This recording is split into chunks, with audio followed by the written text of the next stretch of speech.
Namo Bhagavate Vasudevaya. Om Namo Bhagavate Vasudevaya. Om Namo Bhagavate Vasudevaya. So, reading from chapter 2 of Bhagavad-gītā, which is entitled The Contents of the Gita Summarized. So, Krishna spoke this Gita to Arjuna because Arjuna was his friend, a devotee, and he was never envious of Krishna. These were the qualifications that Arjuna had to receive this knowledge, transcendental knowledge. So, Krishna is known as Partha Sarathi because he became charioteer of Arjuna. And in the second chapter, pretty much all the three yogas that like beginning, Karma Yoga. So, Bhagavad-gītā is divided into three sections. The first 6 chapters are talking about Karma Yoga. The middle 6 chapters are talking about Bhakti Yoga. The last 6 chapters, Jnana Yoga. So, in the second chapter, Karma is discussed, Jnana is described, and little Bhakti is also described. That's why it is called Contents of the Gita Summarized. The entire Gita contents is summarized in this one chapter. So, that is how this chapter is entitled Contents of the Gita Summarized. So, in the beginning, as we know in the first chapter, which is entitled Observing the Armies on the Battlefield of Kurukshetra, in that chapter what happened? In the beginning, Dhritarashtra asked Sanjaya, after my sons and the sons of Pandu assembled in the place of pilgrimage desiring to fight, what did they do? He asked that question. Of course, Sanjaya related, and Sanjaya had the mercy of his guru Vyasadeva, so he could envision wherever he was sitting, he could still see what was happening. Then there was a lot of Duryodhana, and then this was comparing between Bhishma and Bhima in front of them. So there was all this, who were all present on the battlefield on this side and that side, everything was being told. So this side, who were all there on Pandava's side, Kaurava's side, who were all there. Then at some point in time, the blowing of conch shells happened. So what is Krishna's conch shell name? Panchajanya. Arjuna's Devadatta. And then Bhima's Poundra. And Yudhishthira Maharaj? Ananta Vijaya. So what is Sahadev and Nakula and Sahadev? Sughosha and Manipushpaka. So like that, it is said, Panchajanyam Rishikesho Devadattam Dhananjayaha Poundram Dadmau Mahashankam Bhimakarma Vrakodaraha Ananta Vijayam Raja Kunti Putro Yudhishthiraha Nakula Sahadevascha Sughosho Manipushpakau. So like that, all this conch shells, and when Bhishma Dev blew his conch shell, there was not that much of a, but when Krishna blew his conch shell, because it's Divya Shankha, right, transcendental, the sound was vibrated and shattered the hearts of the sons of Dhritarashtra. Then they thought there is no hope. Like then after that what happened? Then then Arjuna requested Krishna to draw the chariot in between the two armies so that he wanted to see who are all present with whom he should contend in this great trial of arms. He wanted to see who are all there. Till then Arjuna was very enthusiastic to fight. But once he saw those who are all present, like when Arjuna requested Krishna to draw the chariot in between the two armies so that he wanted to see, Krishna is Paramatma, he knows what's going to happen in the heart of Arjuna. So he drew on purpose, he took the chariot in such a way and stationed it so that first Arjuna happened to see all these great souls like Bhishma Dev, Dronacharya and Krupacharya and all these maternal uncles, fathers-in-law and brothers-in-law and all these relatives. When he saw them, he thought, oh my God, I have to fight these people. These people are my teachers, my great-grandfathers. They are worthy of worship. Let alone killing them. Even I cannot even argue with them. How can I kill these people? He was completely now very much.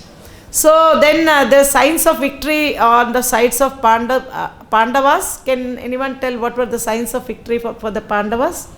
Seven What Prabhuji? Krishna was in the side.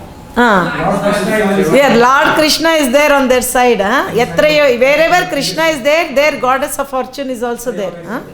And on the flag, who was there? Hanuman was there. It's a sign of emblem of victory again. Even in the Ramayana also we saw how. So like that. And also the chariot that Arjuna and Krishna were sitting was gifted by who? Agni Dev. So these were all signs of victory for the Pandavas. And then when Arjuna saw all these great people, then there's signs of compassion also, like his hair started to stand and his Gandiva bow started to slip and his mouth was drying up and all these symptoms started to appear in Arjuna. And then immediately, of course, Krishna drew the chariot and he saw everybody. Then he gives 5 very valid reasons, very religious reasons, very logic reasons, very moral reasons, desiring not to fight. What are those 5 reasons? Last class we had discussed. Compassion. Very good. The very first one is compassion. The second one is? That is comes little later. So second reason he gives is enjoyment. Yeah, first one is compassion. Second one is enjoyment. Enjoyment means the people with whom, if I win the war and if I get to rule the kingdom, the people with whom I am going to enjoy the kingdom, if they are all killed on the battlefield, then whatever I enjoy will be only tainted with blood. So he doesn't want to fight. So the second reason he gives is enjoyment. Which is the third reason he gives? Fear of sinful reactions. He is very much worried. Oh, if I kill all these people, I'll have to go to hell and suffer for millions of lives. So that was another reason he gives, fear of sinful reactions. And the fourth reason he gives is destruction of dynasty. Yeah. When all the people who are going to set example to the younger generation, if they are all killed, then women will become unprotected and the unscrupulous men will join with these women and the children that are born are Varna Sankara. Then everything will become very degraded and the women will be unprotected and the children that are born are Varna Sankara. They don't perform the Shraddha ceremony for the forefathers. Otherwise there is no chance for them to get liberated unless this younger generation, they do all this Shraddha ceremony, everything. So everything will be, all the community projects, all the welfare activities, everything will be finished, So Arjuna says that I don't want to be the cause of all these things happening, adharma, everything. So that is one of the very valid reasons that Arjuna gives. And the last reason he gives is indecision. After giving all these logic reasons, moral reasons, everything, it should not have confused him, but apparently it looks like he is completely confused. So that is indecision. He doesn't know now what to do, whether to fight or not to fight. He doesn't know. At that stage, what does Arjuna do? He surrenders to Krishna. Karpanya doshopahata svabhavaha pruchhami tvam dharma sammudha chetaha yakshreyasyam nishchitam bruhi tanme shishyasteham shadimam tvam prapannam. Now I am confused about my duty and have lost all composure because of miserly weakness. In this condition, I am asking you to tell me for certain what is best for me. Now I am your disciple and a soul surrendered unto you. Please instruct me. Who is saying this? To whom is he telling to? Krishna.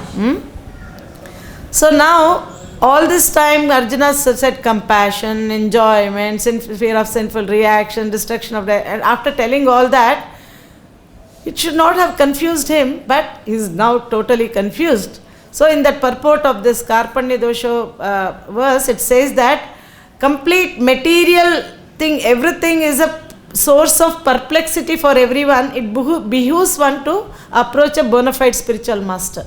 So there is no material solutions for material problems. There is spiritual solutions for material problems. So one has to approach a bona fide spiritual master who is coming in disciplic succession.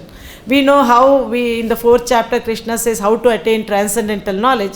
Evam parampara praptam imam rajarshiyo viduhu sakale neha mahata yogo nashta parantapa. How Krishna, he originally spoke this knowledge to Vivashvan, then to Manu, then to Ikshvaku. Imam vivashvate yogam proktavan ahamavyayam vivashvan manave praha manurikshvakave bravit evam parampara praptam imam rajarshayo viduhu sakale neha mahata yogo nashta parantapa. So we have to approach a bona fide spiritual master who is coming in disciplic succession, then only we can.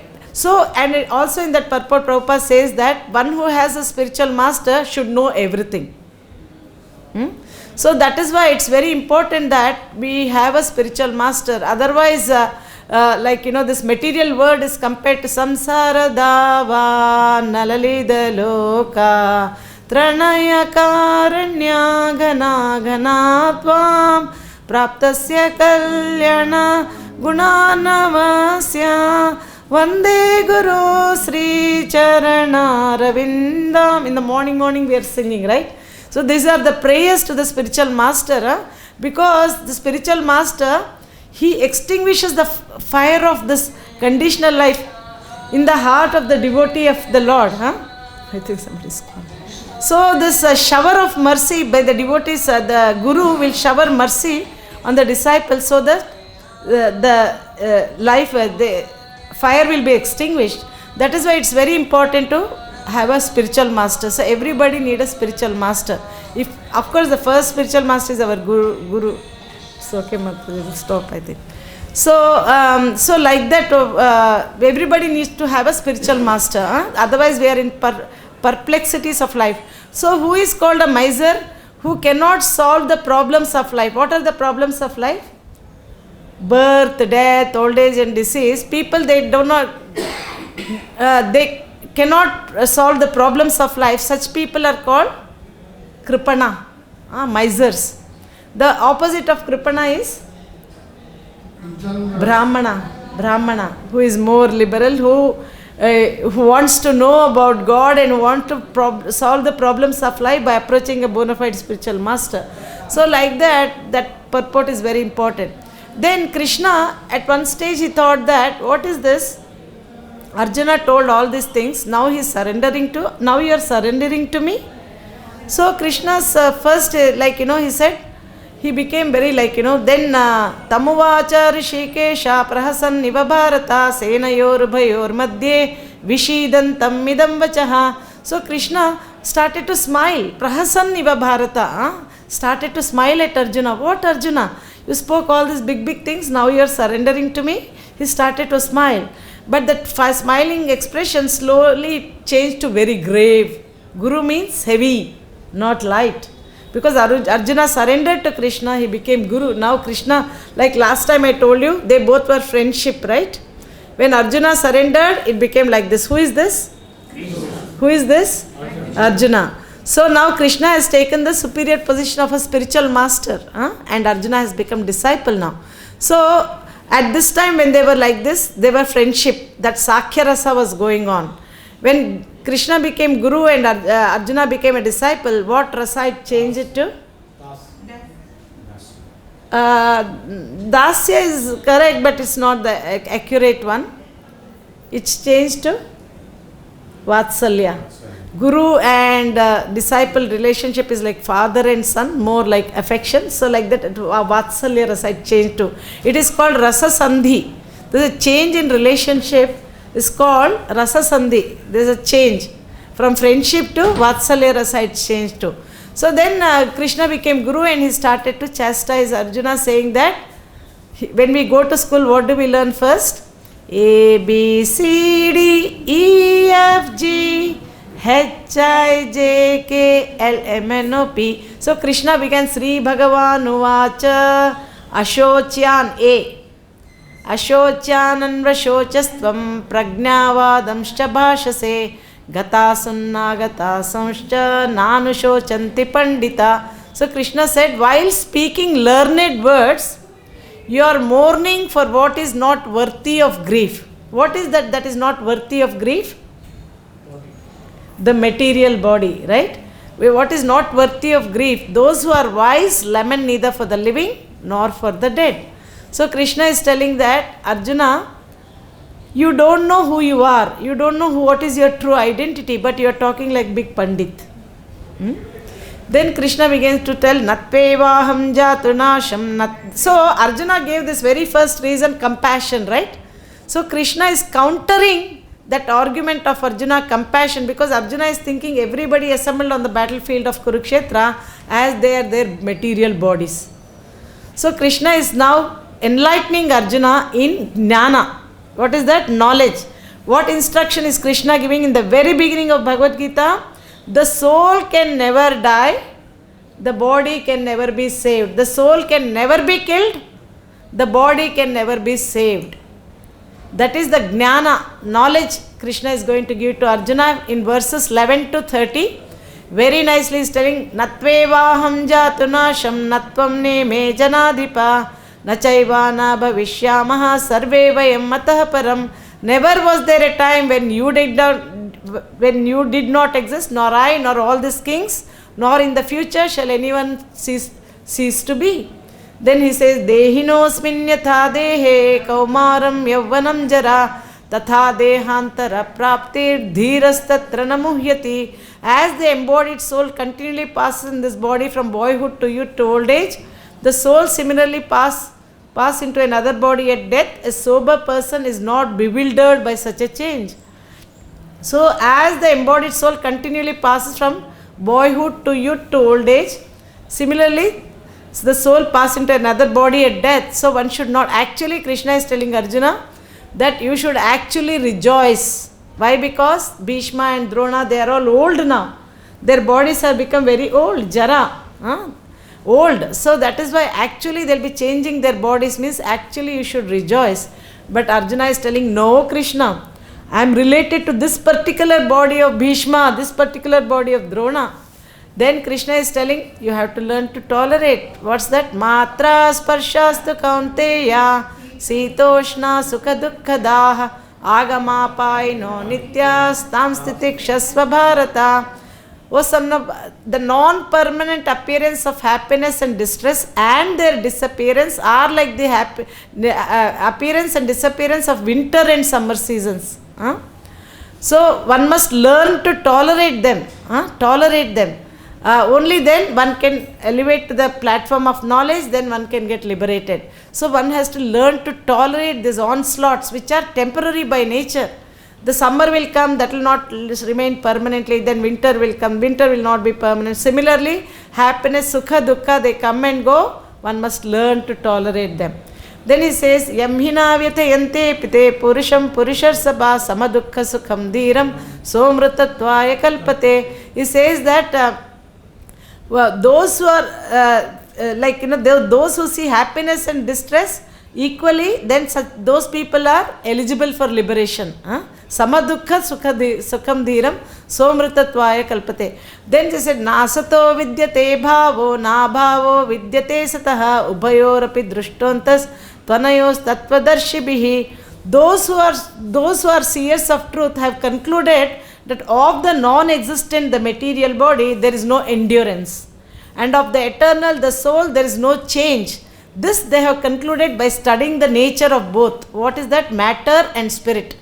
So the seers of truth have analytically studied what is the difference between matter and spirit. So they have concluded that of the material, there is no endurance. Any minute it can die. Like the material body, it is only a matter of time.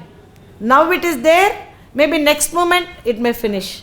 You never know. It can be now or little later. Many people they say that who is actually old? Who is actually old? A 7-year-old boy, he has got 7 days to live. A 70-year-old man, he has got 7 years to live. Who is old? 7 years boy. How can 7-year-old boy be old? He is a young boy, no? Excellent. Very good. So that means he has got only 7 days to live. It doesn't matter whether one is old or young. Our proximity to death, that will determine who is actually old. Right? Our proximity to death. So the 7-year-old boy has got only 7 days to live. And a 70-year-old man has got 7 years to live. That means who is actually. So that is why this we cannot say that this material body, it has no endurance. It may finish any minute. Now it is there, next minute it may not even be there. That is why they are saying, na asato vidyate na asata. It is very temporary, na asata, na asato vidyate bhavo, na bhavo vidyate satah, ubhayorapi drishtantas tvanayos tattvadarshibhi. Who are these tattvadarshis? who have seen the truth. They have concluded. What is that? What have they concluded? The matter cannot be indefinitely continued. There is no endurance. Any minute it can finish. Whereas the soul, there is no change. This they have concluded by studying the nature of both. So like that. Then Krishna says that, there are other verses, and he says that na jayate mriyate va kadachin nayam bhutva bhavita va na bhuyah ajo nityah shashvato yam purano na hanyate hanyamane sharire. For the soul there is neither birth nor death at any time. He has not come into being, does not come into being, and will not come into being. He is unborn, eternal, ever existing and primeval. He is not slain when the body is slain. For the soul there is neither birth nor death at any time. He has not come into being, does not come into being, and will not come into being. He is unborn, eternal, ever existing and primeval. He is not slain when the body is slain. Then he says, Vashamsha jirnani yatha vihaya navani grahanati naroparani tathā sharirani vihaya jirnani anyani samyati navani dehi. As a person puts on new garments, giving up the old ones, similarly the soul accepts new material bodies, giving up the old and useless ones. Just as we change our clothes, do we cry? No, because we think this is old, now I am going to throw this and wear a new one. Similarly, this body is a dress for that soul. When it gets old, it will finish, and then we have to get a new body. According to our karmas, what karmas we do, accordingly will be given. Karmanādaiva netrena jantur deho papattaye. It is said in Lord Kapila teachings, 3rd canto, 31st chapter, very first verse. Karmanādaiva netrena, by the supervision of the Lord, He and our actions, our own activities, a tailor-made body is designed. Whatever we. So this body I got because of the activities of my last life. And in my next life, I am preparing in this body my next life. So like, because we are transmigrating from one body to another continuously. But the matter, like the body, it undergoes 6 types of changes. What is that? First, it takes birth from the womb of the mother. Then it grows. Then it stays. Then it reproduces. Then it dwindles. Then it vanishes. So body undergoes 6 types of changes. But for the soul, there is no change. It will only change at the time of death. It will quit one body and enter into another body. So this material body is made up of Bhumirapo nalo vayuhu kammano buddhirevacha ahankara iti yamme bhinna prakritirastada. What is that? Material body is made up of earth, water, fire, air, ether. This is subtle. This is gross body. Subtle body is made up of mind, intelligence, and false ego. So what happens is, when we die, we leave this gross body, but this subtle body, it transmigrates into another body. Whatever impressions we have in this body, like Krishna very nicely says in 15th chapter, Shariram yada vapnoti yakchapyutkramatishvaraha grihitvaitani samyati vayurgandhani vashayat. Like how the air, in a garden, beautiful garden, there are rose plants, and when we are going, we smell very beautiful smell. Where is this smell coming? When we see the rose plant, that air, the air is carrying that aroma, then we can feel. Similarly, a living entity is carrying his different conceptions of life from one body to another. So like that. So this subtle body is very interesting to know about the subtle body. It has got mind, intelligence, and false ego.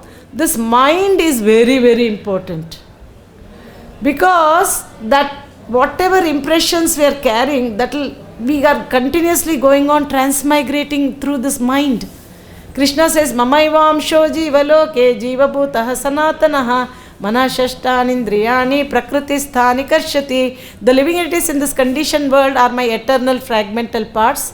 Due to conditioned life, they are struggling very hard with the 6 senses, which include the mind.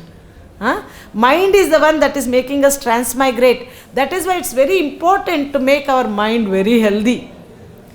What does Ambarish Maharaj do? Savai manah Krishna padara vindayor vacham shivai kunta gunanuvarnane. Savai manah Krishna padara vindayor. He engaged his mind at the lotus feet of the Lord. Manmana bhava mad bhakto Krishna also tells in the Gita, manmanabhava, this mind, Krishna also says in 6th chapter, uddharedatmanatmanam natmanam avasadayet atmaiva hi atmano bandhur atmaiva ripuratmanaha. One must deliver himself with the help of his mind and not degrade himself. The mind is the friend of the conditioned soul and his enemy as well. So, it's very important to deliver this mind. This mind is the one that is making us change our bodies from time, since time immemorial. Been going on changing from one body to another. So the mind is the very, very important. So we don't very much give to that. And also Krishna says in 2nd chapter 66th verse, Nasti buddhira yuktasya nacha yuktasya bhavana nacha bhavayata shantir ashantasya kutasukam. He says that this mind is there, no? That is the one who is not connected with the Supreme in Krishna consciousness can have neither transcendental intelligence nor a steady mind, without which there is no possibility of peace. How can there be happiness without peace? One who, try to understand this translation, is very, very interesting. 2nd chapter 66th verse. Nasti buddhira yuktasya nacha yuktasya bhavana nacha bhavayata shantir ashantasya kutasukam. He is telling that one who is not connected with the Supreme in Krishna consciousness can have neither transcendental intelligence nor a steady mind, without which there is no possibility of peace. How can there be happiness without peace? So it's very important to be Krishna conscious, to have a steady mind. Only then we can, so only in Krishna consciousness, sthira buddhi will come, very fixed intelligence. Krishna makes us that intelligence very sharp, and sthira buddhi. Arjuna is again asking in 6th chapter. Krishna has explained the entire Ashtanga Yoga. Ashtanga Yoga means eightfold yoga system, in which is very, very important to control the mind and senses. Very important to control the mind and senses. Without, if one cannot control the mind and senses, it's impossible to practice a yoga. So Krishna is telling that, so Arjuna is telling Krishna, you have very elaborately explained about Ashtanga Yoga. Guess what? To do any yoga practice, control of mind and senses is very, very important. But guess what? It's the system of yoga which you have summarized appears impractical and unendurable to me, for the mind is restless and unsteady. It's very hard. Then he says, Chanchalam hi manaha Krishna pramati bhalavadrudam tasyaham nigraham manye vayuri vasudushkaram. The mind is very restless, unsteady, turbulent, very turbulent. It's more difficult than controlling the wind even. Even raising wind we can control, but it's highly impossible. Didn't Krishna tell to Arjuna, okay Arjuna, don't worry. Don't worry about this Ashtanga, it's impossible to control the mind, just forget it. Did Krishna say that? No. Krishna said that. Krishna said that. No. Sri Bhagavan uvacha asamshayam mahā-bāho manodur nigraham chalam abhyasena tu kaunteya vairagyena cha grihyate. First Krishna is acknowledging Arjuna. Yes Arjuna, what you are telling is very true. It is undoubtedly very difficult to curb the restless mind, but it's still possible by practice and detachment. It is still possible. How is that? In 35th verse of the 6th chapter in the Purport, Prabhupada says, what is the expert treatment for this mad mind? Hearing the transcendental topics of Supreme Personality of Godhead is the expert treatment for this mad mind. And what is the proper diet? Eating Krishna Prasadam. So Shravanam Kirtanam Vishnu, Prahalad Maharaj said in Bhagavatam, 7th canto, 5th chapter, verses 23 and 24. Shravanam Kirtanam Vishnu Smaranam Padasevanam Archanam Vandanam Dasyam Sakyam Atmanivedanam. By engaging in this 9 process of devotional service, then it's very good. Like Shravanam, who is the example? Who constantly heard Bhagavatam 7 days and 7 nights. Parikshit Maharaj is the example for Shravanam. Kirtanam, who is the example? Kirtanam? Sukadev Goswami. He spoke Bhagavatam, right? And then Vishnu Smaranam? Who constantly thought of Vishnu at all? Prahalad Maharaj. Vishnu Smaranam, Pada Sevanam? Lakshmi Devi. She is always at the lotus feet of the Lord. Pada Sevanam, Archanam? Prithu Maharaj. Vandanam? Akrura. And then Sakhyam? Arjuna. Atmanivedanam? Bali Maharaj. Like this, all the 9 angas of bhakti. And one great devotee, he practiced all these 9. Who is that? Ambarish Maharaj. Savai Manaha Krishna Padara Vindayor Vachamshi Vaikunta Gunanuvarnane Karo Harer Mandira Marjanadishu Shrutim Chakarachyuta Satkatodaye Mukunda Lingalaya Darshane Drisho Tadbritya Gatra Sparshenga Sangamam Granam Cha Tatpada Saroja Saurabe Srimat Tulasi Rasanam Tadarpite Pado Hare Kshetra Padanu Sarpane Shiro Hrishikesha Padabhivandane Kamam Chadasya Nattu Kama Kamyaya Yathottama Sloka Janashraya Ratihi. Ambarish Maharaj, example, 9th canto, 4th chapter, Ambarish Maharaj Katha is there. So like this, he engaged all the senses in the service of the master of the senses. So this is the way to control, to bring the mind under control. We should not become Godas, we have to become Goswami. We should not let our senses and mind act according to their dictations, but we have to control the mind. So this is very important, because why it is important to control the mind? The entire transmigration is happening because of this mind. Very important to bring the mind under control. Unless one is not Krishna conscious, it is very, very hard. Even Krishna says very nicely in the same chapter, Indriyanam hi charatam yanmano dvividhiyate tadasya harati pragnam vayurnavam mivambhasi. As a boat on the water is swept away by a strong wind, similarly one of the roaming senses on which the mind focuses can carry a man's intelligence. Like that, very, very interesting. Krishna tells very beautifully the last few verses. Coming to, okay, now we did Vasamshi Jinani done. Nainam chindanti shastrani, nainam dahati pavakaha, na cainaṁ kledayantyapo, na śocitum martaha. For the soul there is, soul can never be cut to pieces by any weapon, moistened by water, nor withered by the wind, nor burned by any fire. Then in the 24th verse it says that this individual soul is unbreakable and insoluble and can be neither burned nor dried. Is everlasting, present everywhere, unchangeable, immovable and eternally the same. 25th verse. Today we will be doing 26th actually. It is said that the soul is invisible, inconceivable and immutable. Knowing this, you should not grieve for the body. Then 26th verse, today's verse. Atha cainaṁ nitya-jātaṁ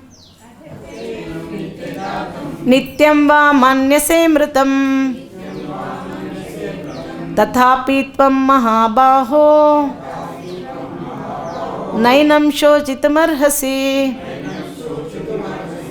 If, I will just go through the translation only today. If, however, you think that the soul or the symptoms of life will always be born and die forever, you still have no reason to lament, O mighty armed. Purport. So once again I'll read the translation. Let us try to grasp what is said there. Always it's very, when we read especially, it's good to read slowly and try to absorb what is actually said there. Only then we can remember what we have read. So, if however you think that the soul or the symptoms of life will always be born and die forever, you still have no reason to lament, O mighty armed. Purport. There is always a class of philosophers almost akin to the Buddhists who do not believe in the separate existence of the soul beyond the body. When Lord Kṛṣṇa spoke the Bhagavad-gītā, it appears that such philosophers existed and they were known as Lokāyatikas and Vaibhāṣikas. Such philosophers maintain that life symptoms take place at a certain mature condition of material combination. The modern material scientists and materialist philosophers also think similarly. According to them, the body is a combination of physical elements and at a certain stage the life symptoms develop by interaction of the physical and chemical elements. The science of anthropology is based on this philosophy. Currently, many pseudo-religions now becoming fashionable in America are also adhering to this philosophy, as are the nihilistic, non-devotional Buddhist sects. Even if Arjuna did not believe in the existence of the soul, as in the Vaibhāṣika philosophy, there would still have been no cause for lamentation. No one laments the loss of a certain bulk of chemicals and stops discharging his prescribed duty. On the other hand, in modern science and scientific warfare, so many tons of chemicals are wasted for achieving victory over the enemy. According to the Vaibhāṣika philosophy, the so-called soul or atma vanishes along with the deterioration of the body. So in any case, whether Arjuna accepted the Vedic conclusion that there is an atomic soul, or he did not believe in the existence of the soul, he had no reason to lament. According to this theory, since there are so many living entities generating out of matter every moment, and so many of them are being vanquished every moment, there is no need to grieve for such incidents. If there were no rebirth for the soul, Arjuna had no reason to be afraid of being affected by sinful reactions due to his killing his grandfather and teacher. But at the same time, Krishna sarcastically addressed Arjuna as mahā-bāho, mighty armed, because he at least did not accept the theory of Vaibhāṣikas, which leaves aside the Vedic wisdom. As Kshatriya, Arjuna belonged to the Vedic culture, and it behooved him to continue to follow its principles. So here there's another direction is going little slightly. Krishna is telling that even those days when Krishna spoke Bhagavad-gītā, even that time such people were there who were not actually believing in the presence of the soul. So they thought that at a certain point of time the combination of chemicals would come together and again it would finish like that. So but however, Arjuna, even if he believed that type of philosophy also, but still there was no reason to lament, because he'll be only destroying a bunch of chemicals, that's all, but nothing other than that. But even if he believes the Vedic wisdom also, the soul has no death. So even by killing all this great grandfather, everybody, he'll not actually be killing the soul, because for the soul there is no death. What he'll be killing is only the body. But in many places, Prabhupada hints very, very clearly that this does not encourage killing whimsically. Whimsical killing is not allowed, because for the body there is no, body cannot be saved, body is a dead matter. Doesn't mean that whimsical killing is definitely not allowed according to Vedic, because it is one should not kill, because everybody is children of God. Like we are not supposed to kill anyone. So that in that case, so even if Arjuna believes that either of them, but still there is no cause for lamentation for him. So that's what it says here, that if however you think that the soul or the symptoms of life will always be born and die forever, you still have no reason to lament, O mighty armed Arjuna. Then Krishna also says in the next verse that Jātasya hi dhruva mrityur dhruvam janma mritasya cha tasmada pariharyerthe natvam śocitum arhasi. Krishna says that to convince Arjuna the eternality of the soul and temporariness of the body, Krishna is telling that one who has taken his birth is sure to die. Do you think, Arjuna, that if you don't kill Bhishma, Drona and all, do you think they will live permanently? One who has taken his birth is sure to die. Whether it can be an ant, a mosquito, elephant or demigod or whoever, even Brahma has to die. But of course, Brahma's life is eternality for us, for our comparing our life's durations. Even Brahma also has to leave his body. So in that context, like, right from the microscopic to the gigantic, everybody who has taken material, one who has taken his birth is sure to die. And after death, one is sure to take birth again. This transmigration is going on since time immemorial. So how to stop this then? So the nature of the soul is to be active. We cannot be inactive at any point in time. Like Krishna says in the Gita, Nahi kaschit kshanamapi jatot. In the 3rd chapter, Krishna says this 5th verse, nahi kaschit kshanamapi jatu tishtatya karma krit karyate havashah karma sarva prakriti jair gunai. Everyone is forced to act helplessly according to the modes of material nature he has acquired. No one can refrain from doing something, not even for a moment. So the nature of the soul is to be active. We have to act. We cannot not act. So because we act, what we every action has got a reaction. Whatever actions we do, we create our own reactions. So like that, even good things has a reaction, even bad also has got reaction. Good reaction is, will be born janma ishwarya shruta sri bhiredama namada puman naivarhati abhidatam vai tvam akin chanagocharam. Queen Kunti says in Bhagavatam, janma aishwarya shruta sri bhi, these four things, high parentage, like being born in a high class brahmana family, or being born very rich, or being very beautiful, or being highly educated. All these four things we get because of Purva Janma Sukruti. Something we would have done good, so we get this. These are good reactions we get. Bad reactions, we do something bad, then what will happen? We get some very ugly body, and we'll be very much implicated in some legal complications like that. These are all like bad reactions like that. Good or bad, they both are binding to the material world. So both are binding. Whether we do good activities, that will also bind. But we get good reaction. Good reaction. Good reaction means we get good things. But bad reaction is bad. But still, we are not free from this material world. So how to become free? So there's only two reasons. The nature of the soul is to be active. We have to act. We cannot not act. But what actions will liberate me? What actions will bind me? Krishna says very interestingly in the 50th verse of the 2nd chapter, if everybody can remove, it's a very interesting verse.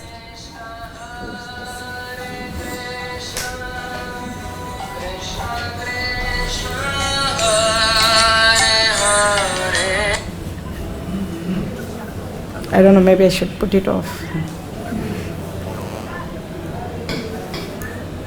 Yeah. So Krishna tells very interestingly in the 50th verse of the 2nd chapter, he says that buddhi yukto jahati haubeshu krita dushkrute tasmad yogaya yujjasva yogaha karmashu kaushalam. Very interesting verse. What is that? So nature of the soul is to be active. You have to act. You cannot not act. Then what are the activities that will not bind us to this material world? What is the art of doing work? So we all work, right? Nature of the soul is to be active. We have to act. What is the art of doing work which will not create good or bad reactions, and it will liberate us? What are those actions? So here is said that a man engaged in devotional service rids himself of both good and bad reactions even in this life. Therefore strive for yoga, which is the art of all work. So the good reactions and bad reactions, devotional service, it will burn good and bad. Krishna says in the 18th chapter 66th verse, Sarva dharman parityajya mamekam sharanam raja aham tvam sarva papebhyo mokshayishyami ma shuchaha. What is Krishna telling? Abandon all varieties of religion and just surrender unto me. That is our job. What is our job? Abandoning all varieties of religion and surrender to Krishna. That is our job. What is Krishna's job? I shall deliver you from all sinful reactions. What is our worry? Sinful reactions, right? Krishna is telling, don't worry about that. I will look after. I shall deliver you from all sinful reaction. Do not fear. So what? So Krishna is telling, abandon all varieties of religion. What are the type of religion that we have to abandon? Any religion that stops us to surrender to Krishna, those are the religion we have to abandon. Any religion that stops us to surrender to Krishna, those are the religions we have to abandon. Sarva dharman parityajya mamekam sharanam raja aham tvam sarva papebhyo mokshayishyami maschaha. Abandon all varieties of religion, just surrender unto me, I shall deliver you from all sinful reactions, do not fear. So, this is what Krishna told, and where Bhagavad-gītā ended, Bhagavatam began. In the Bhagavatam, second verse of the very first canto, first chapter, Dharma projahita kaitavotra paramo nirmatsaranam satam vedyam vastavam atra vastu shivadam tapat trayon moolanam Srimad Bhagavate Mahamuni Krite Kimva Parerishvaraha Sadhyo Hrudi Avarudhyatetra Kritibihi Shushusibis Takshanat. What is that? Completely rejecting all religious activities which are materially motivated. People do business. Oh my Lord, I will give you this, you give me this. They have got a big list. When they go to Tirupati, they have a big list. They, I want this. So they will go and put so much money in the hundi and they will have this big list. I want a very rich son-in-law, I want a 10-bedroom house to be built. All this big list is there. So that means they are doing business with God. I will give you barter system. I will give you this, you give me this. Where is bhakti? So this type of religion is called Kaitava Dharma, which is called cheating religion. In the very beginning of Bhagavatam, such religion is completely kicked out. Completely rejecting all religious activities which are materially motivated. This Bhagavata Purana propounds the highest truth which is understandable by those devotees who are fully pure in heart. The highest truth is that which distinguishes reality from illusion. So that is the whole Bhagavad-gītā, the section which we are doing now. Which is what is temporary, what is eternal. So the highest truth is reality distinguished from illusion for the welfare of all. Such truth uproots the threefold miseries of material existence. So Bhagavatam distinguishes reality from illusion. What is that reality from illusion? The soul is reality and matter is illusion. It has no temporary, it's very temporary, any minute it can finish. Whereas the soul is eternal. So Bhagavatam is where Bhagavad-gītā ended, Sarvadharman Parityaja, Bhagavatam began, Dharma Projahita Kaitavotra Paramo. So like that, Bhagavatam is very nicely talking about the reality which is distinguished from illusion for the welfare of all. There is no need of any other scripture. Vyasadeva has written in his maturity this Grantham. Where is the need of any other scripture? If one attentively and submissively hears this Bhagavatam, then the Supreme Lord will be established within his heart. That is the effect of Bhagavatam and Bhagavad-gītā. These are like the torchlight. In the Kali Yuga, in the very first chapter of the first canto, 6 sages asked 6 questions to Suta Goswami. What is that? The last question they asked was, the first question they asked was, why Lord Kṛṣṇa appeared in the womb of Devaki, right? So, why was that? Like, that was the first question. And then second question they asked was, of course, the very first question they asked actually was, what is the ultimate good, absolute and ultimate good for all people? Like that. And the second question they asked was, what is the essence of all the scriptures? There's so many pile of scriptures, there's so many Vedic literatures, and people have hardly any time to read that, go through that and assimilate that and put into practice. Highly impossible. So please tell us the essence of all the scriptures. Because in Kali Yuga, duration of life is very short. Prayen alpayusha sabhya kalavasmin yuge jana manda sumanda matayo manda bhagyehi upadritaha. O learned one, in this iron age of Kali, men have short lives, quarrelsome, lazy, unlucky, misguided, above all, always disturbed. So then the last question that they asked was, after Krishna went to his own abode, at the end of Dwapara Yuga, when Krishna went to his own abode, where did these religious principles take shelter? For that the answer is 1st canto, 3rd chapter, 43rd verse. Krishne svadhamopagate dharma jnanadibhisaha kalau nashta drishamesha puranarko dinoditaha.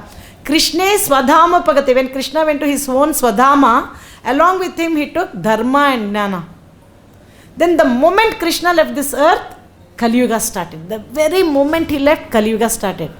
Then Kali Yuga is compared to dense darkness. How to get light? We kalo nashta drishamesha. We lost our spiritual vision. Kalo nashta. Then how to get that light? Who is going to replace Krishna in the age of Kali? Bhagavatam has arisen into the horizon. Krishne svadhamopakadya dharma jnanadipisaha. Kalo nashta drishamesha puranarko dinaditaha. In the morning, in the night, at 2 a.m., it's so pitch dark. No electric lights, it's so dark. You can't see anything. We are very proud of our eyes, but we can't see anything. But in the morning, the sun rises and everything is so bright, you can see everything. So like that sun is compared to the Srimad Bhagavatam has arisen to the horizon to dissipate the darkness of the age of Kali. So Bhagavad-gītā and Bhagavatam are torch bearers in the age of Kali. Kali is compared to dense darkness. Bhagavatam and Bhagavad-gītā are compared to the torch light through which we can find our way back home, back to Godhead. So that's why it's very important to take shelter of these scriptures in this age of Kali. And also, Hare Nama, Hare Nama, Hare Nama, Kaler Dosha Nidhe Rajan, Asti Haye Ko Mahan Guna, Kirtana Deva Krishnasya, Mukta Sangha Param Rajet, Iti Shodakam Namanam, Kali Kalmashanashanam, Nataha Parataropayah, Sarva Vedesha Drishyate. Even if you look into the entire pile of Vedas, you can't find a better religious principles in this age of Kali than chanting Hare Krishna Mahamantra. Chaitanya Mahaprabhu appeared. Namo Mahavadanyaya Krishna Prema Pradhayate. Krishnaya Krishna Chaitanya Namne Gauratvishe Namaha. Very freely distributed Harinam. How fortunate this Kali Yuga is this Kali Yuga very, very fortunate because Chaitanya Mahaprabhu appeared. He inaugurated the Sankirtan movement, which is all auspicious for the entire universe.